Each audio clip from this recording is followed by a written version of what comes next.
So, eto mga sangkay, pandaigdigang balita po tayo ngayon. Nako, delikado ang sitwasyon ngayon nitong Iran.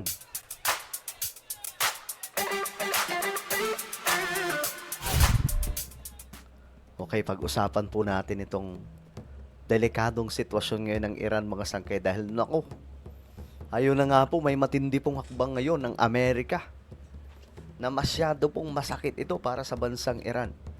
Pag-usapan po natin ito. Anyway, bago tayo mag-umpisa sa mga hindi pa po dyan nakakapag-subscribe sa ating YouTube channel, makikita nyo po yung subscribe button sa baba ng video na to.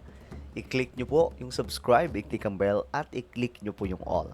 Sa mga nanonood naman po sa Facebook, syempre, i-follow nyo po yung ating Facebook page. So ngayon mga sangkay, pag-usapan po natin ito. Kasi, gumugulong ang peace talks or peace process para po sa Iran at Amerika. Pero may nagaganap pa rin na hiduwaan bagamat hindi bakbakan. Ang Amerika po ay nagpadala ng kanilang mga mandirigma sa Strait of Hormuz. Pinasok po ang mga daungan ng Iran. At ngayon mga sangkay, lahat po ng kanilang mga oil na lalabas sana para i-deliver sa mga bansa, hindi po pinapalabas ng Amerika. At alam nyo ba yung resulta niyan? Babagsak ang kanilang ekonomiya. At ngayon mga sangkay, nasa state of collapse ang Iran. Ngayon, ito ang sinabi ni Donald Trump mga sangkay. Ayon po dito kay Trump, patatagalin pa raw nila unang Amerika ang blockade kung hindi daw po susuko ang Iran. Naku po. That's all they have to do. Just say, we give up. We give up. But their economy is really in trouble.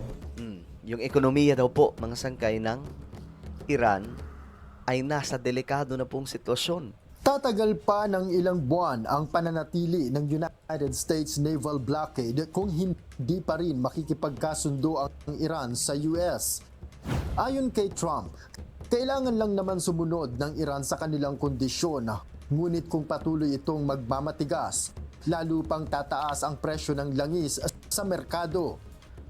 Ayan na, mga sangkay. Kung patuloy na magmamatigas, ang blockade ay hindi mawawala. Kasi ang Amerika, meron po silang nilatag na kasunduan. Kaya nga lang, mayroon din pong kasunduan na nilatag itong Iran. Hindi nila tanggap kung ano man ang gusto ng Amerika. Kasi ang gusto ng Iran, silang masunod. Kaya nga lang, ang US nanindigan. Kung hindi kayo susunod, hindi kami aalis, walang makakalabas na oil mula sa inyo. Ngayon, problemado yung China dahil dyan. Sinabi ni Trump sa isang panayam na naging epektibo ang blockade sa halip na ipagpatuloy ang pambobomba dahil mas malaki ang epekto ng paralisadong ekonomiya sa Iran. Kita nyo mga sangkay? Effective pala para kay Trump. Effective ang kanilang ginagawa ngayon na pagharang sa mga supply ng langis nitong Iran. Kasi dahil dyan, napipilay daw po yung ekonomiya ng Iran. So kapag pilay ng ekonomiya, anong mangyayari? Gutom ang loob.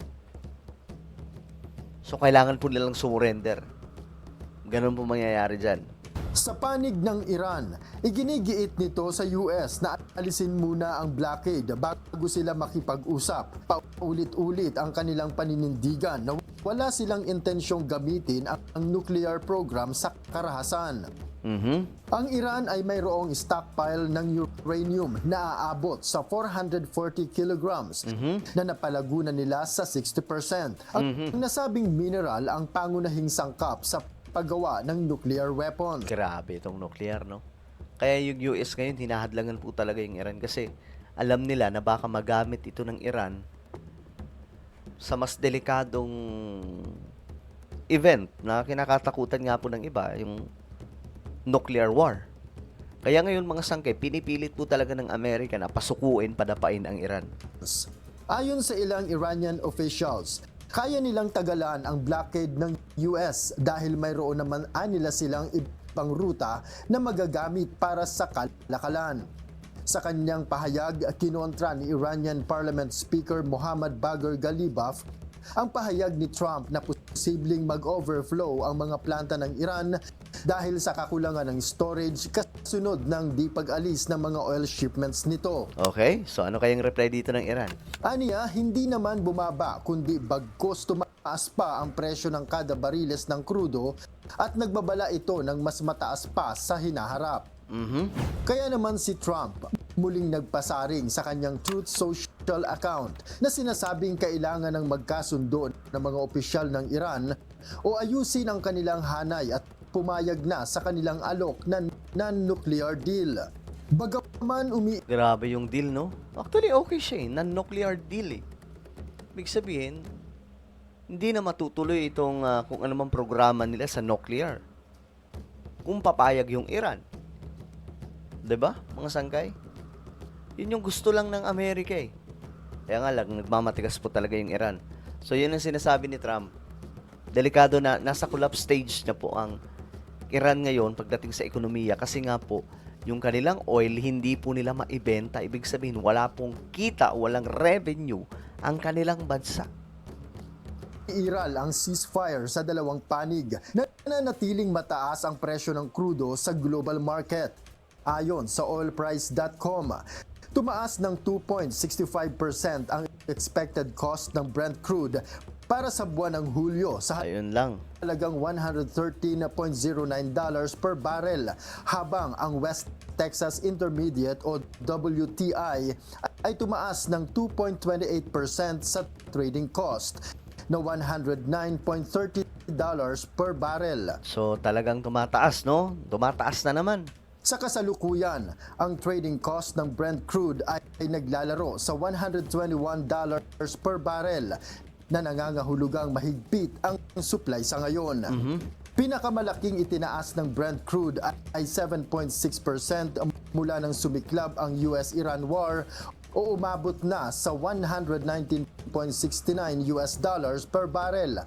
Ang pinakamataas sa kasaysayan mula nang magsimula ang Ukraine war noong 2022.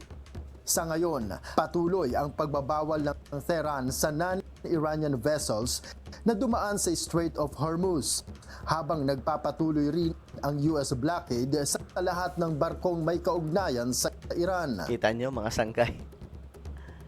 Yung Iran, magkaiba kasing side yan eh. Sa kabilang banda, ang Iran, hindi nila pinapapasok yung ibang mga barko na hindi po bahagi ng Iran. Same din po sa Amerika, ayaw din po nilang papasukin o palabasin yung mga Iranian vessel. Kaya daw po, delikado ng sitwasyon ngayon ng Iran. Babala ng International Energy Agency sa mga bansa maghanda sa pinakamatinding energy crisis sa kasaysayan kung hindi papipigil ang US at Iran sa hidwaan nila sa karagatan. Grabe, no? Yun lang. Yun yung bad news, mga sangkay. Pero, ayun na nga, sana ipagdasal natin na matapos na to. Kasi, tayo din po itatamaan nito. Pag tumas yung oil, tataas yung inflation, mahal ang mga bilihin, kawawa ang buong mundo. Lalong-lalo na po sa ating bansa. May gera na nga, mataas na nga yung oil, ang dami pang mandurugas. Diyos mio, marimar. Well, ano po ang inyong opinion? Comment down below. Mayroon tayong YouTube channel. Ito po ay Sangkay Revelation. Hanapin nyo po ito ngayon sa YouTube. Kapag nakita nyo na, i-click nyo po yung subscribe, i-click ang bell, at i-click nyo po yung all. Ako na po ay magpapaalam. Mag-iingat pong lahat. God bless everyone.